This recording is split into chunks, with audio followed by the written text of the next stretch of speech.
Welcome to the deep dive. Today we're tackling something, well, something that comes up all the time in business, right?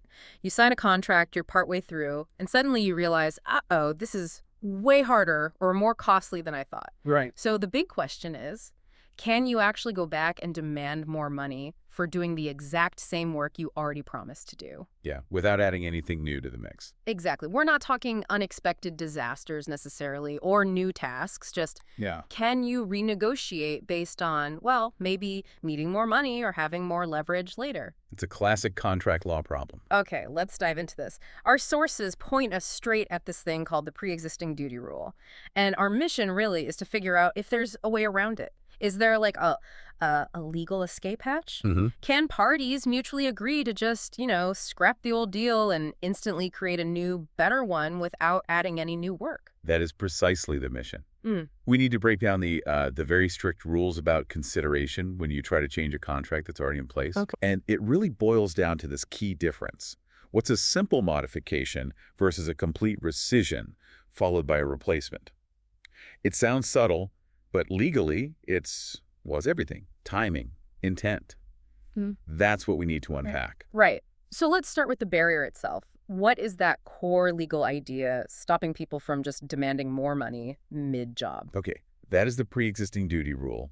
Basically, the law says if you promise to pay someone extra to do something they already have a contract to do, that promise isn't backed by consideration. Meaning it's generally unenforceable. You can't, sell the same promise twice. Your original obligation is already owed. Okay, so the courts see it as the original deal is still alive. Exactly. If the contract is still going, any change, especially just bumping up the pay, needs new consideration to support it. You have to give something new, get some new benefit you weren't already entitled to. Otherwise, the original contract just continues, unchanged in the eyes of the law. That sounds pretty rigid, which, like you said, makes it fascinating how anyone does manage to change terms. So let's put this rule to the test with a real case. How about Schwarzreich v. Boehm and Bash, Inc.? I understand this one really gets into the workaround. Oh, absolutely. Schwarzreich is the classic example of how you can potentially get around the rule if you do it just right. Okay, let's analyze Schwarzreich v. Boehm and Bash, Inc. First, what are the legally dispositive facts? What actually happened that matters here? All right, so you have the plaintiff, Schwarzreich. He's a designer, signs a contract. This is August 1917. Says he'll work for the defendant, Boehm and Bash, for a year starting in November. Salary, $90 a week. Okay, standard enough. But then, before he even starts, in October, another company offers him more money, $150 a week. So he goes back to Boehm and Bash. Naturally. And Boehm and Bash wants to keep him. So they say, okay, forget $90, we'll pay you $100 a week. They drop a new contract. So on October 17th, it's identical to the first one, same job, same duration, except the pay is now $100. Ah, the modification. Well, here's the crucial part. When they signed that new $100 contract, Schwarzreich gave his copy of the old $90 contract back to Boehm.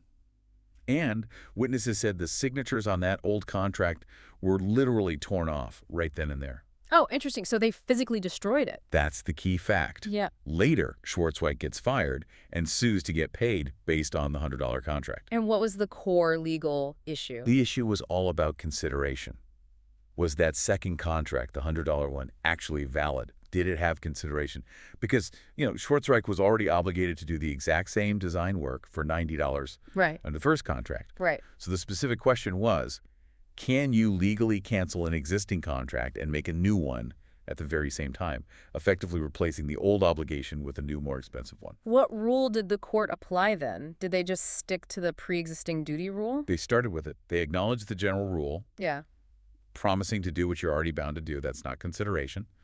But they said parties are always free to mutually agree to terminate their contract. Ah, okay. Freedom of contract includes freedom to uncontract. Precisely. And once that original contract is terminated by mutual consent, the obligations under it just vanish. Poof. So if they properly terminate the old one, then the mutual promises in the new agreement, the promise to work for $100, the promise to pay $100, those become fresh, valid consideration for each other. The absolute key is that valid intended cancellation. So What was the court's analysis? How did they justify treating this differently from just changing the dollar amount on the old contract? Right, that's the fine line they had to walk. The court drew a sharp distinction. They said this wasn't just a modification, which they noted usually fails for lack of consideration, citing other cases like Cosgray. This was different. This was a termination and a replacement. Because of the tearing up of the signatures? Exactly. That physical act, returning the document, tearing the signatures, that was powerful evidence for the jury. It showed a clear intention by both sides to treat the old $90 contract as null and void, as the court put it. Right. They even cited Professor Williston, a big contract scholar, basically saying, yeah, a rescission followed immediately by a new agreement.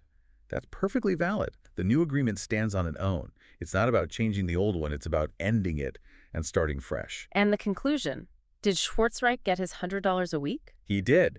The court upheld the jury's finding. They found there was enough evidence to say the first contract was indeed canceled by mutual consent.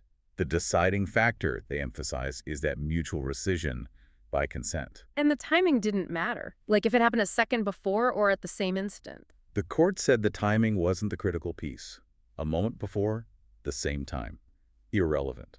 What mattered was the clear, acted-upon intention to kill the old deal when making the new one. Yeah. So judgment affirmed for Schwarzreich. The $100 contract was valid. Wow. Okay, so the Schwarzreich case shows it's all about the ritual almost. The clear signal, old deal dead, new deal alive. You got it. The destruction and the creation have to be linked. This makes that distinction between modification and rescission so critical. And it seems like it hinges entirely on proving that intent to destroy the old duty. It really does. Let's try a hypothetical to really hammer this home, something memorable. Okay, picture this. A roofer. He's nearly done, say 90% finished with a roof job he contracted for $15,000. Okay. He's up in the attic getting something, and bam! He discovers this awful, aggressive mold infestation in the roof structure. Needs special chemicals, masks, the works, big hazard, big extra cost he didn't expect. Right, unforeseen problem. So he stops working, goes to the homeowner and says, look, I can't finish this safely unless you pay me an extra $5,000 for this hazard and extra work. The homeowner is desperate, needs the roof finished, maybe rain is coming. So they say, fine, okay, $20,000 total, just get it done. They shake hands on it. Okay, a handshake deal for more money. But crucially, they didn't tear up the original $15,000 contract. They didn't even mention canceling it. So in this situation, is that roofer now legally entitled to the full $20,000? Or is he stuck with the original $15,000 because of the pre-existing duty rule? See, that's where it gets tough for the roofer in that scenario. No, he's likely not getting that extra $5,000 legally. Why not? It seems unfair, given the mold discovery. It might seem unfair, but legally, we have to ask, was the original $15,000 duty canceled? Mm-hmm. Based on your facts, no. There was no explicit agreement, no act like in Schwarzreich to terminate that first contract. So it just looks like... It looked like a classic attempted modification of the existing contract. The roofer was already legally bound to finish the roof for $15,000. The homeowner's promise of an extra $5,000 doesn't get the homeowner anything new beyond what they were already entitled to a finished roof. Even with the mold, doesn't that change things? Not necessarily, under the strict common law rule. Unless the original contract had some clause about unforeseen conditions or hazardous materials, the discovery of the mold, well, unfortunate for the roofer, doesn't automatically release him from his duty or create consideration for the extra payment. It's seen as part of the risk he assumed in the fixed-price contract. Wow. So the core difference is just that. The roofer tried to change the deal midstream. Schwarzreich, or rather his employer, orchestrated a rescission and replacement. It's that acted-upon intent to destroy the old duty that's missing for the roofer. Okay, that really clarifies it. The Schwarzreich loophole is narrow. You have to consciously kill the first deal. Precisely. So let's pull this all together. For someone listening, maybe they're negotiating a change, maybe they're studying for an exam. How do they spot this? How do you diagnose whether a contract change is actually enforceable? What's the framework? Okay, yeah, let's synthesize this into a kind of diagnostic checklist. If you're looking at a situation where someone promises more for the same work, you should go through these steps in order. First, identify the original duty. What exactly was person B supposed to do under the initial agreement? Nail that down. In Schwarzreich, it was designing for 90 week. Got it. Step 1, baseline duty. Second, identify the new promise. What is person A offering now? Usually it's more money, like the 100-a-week salary. Okay. Step 2, the new offer. Third, and this is a key fork in the road, check for new consideration. This is the modification test. Is person B actually doing anything new or giving up any right they previously had in exchange for that new promise? Any new task, any earlier deadline, anything. So if the answer is yes, there is new consideration. Yes, if there's genuine new consideration, the modification is likely valid. End of analysis for this issue. But if the answer is no, they're doing the exact same thing, then you must proceed to step 4. Okay, so if no new consideration, then step 4 is? Step 4. Check for rescission and replacement. This is the Schwartz-Reich loophole test.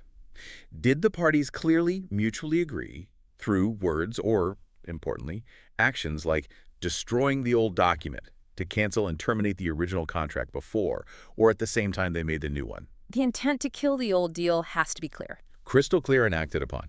If you can't find evidence of that mutual intent to rescind, the loophole doesn't apply. Which leads to the final step. Right. Step 5. Determine enforceability. So if the modification failed step 3, no new consideration, and it failed step 4, no valid rescission and replacement, then the new promise is unenforceable under the pre-existing duty rule.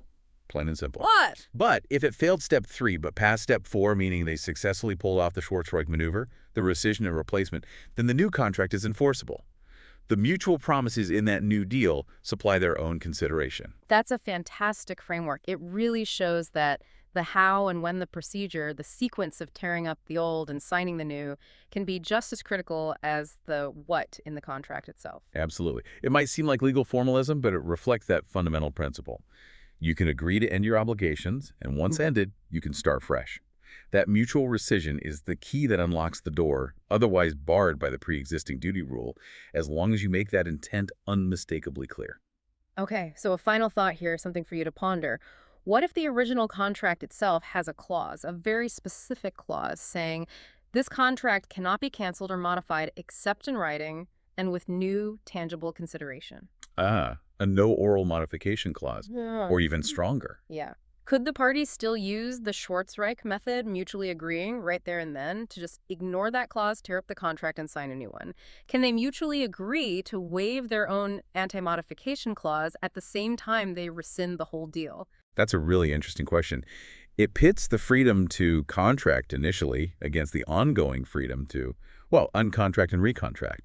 Definitely something to chew on. Indeed. Well, thank you for joining us for this deep dive into the nuances of contract consideration and the pre-existing duty rule. My pleasure. It's a core concept with some fascinating wrinkles.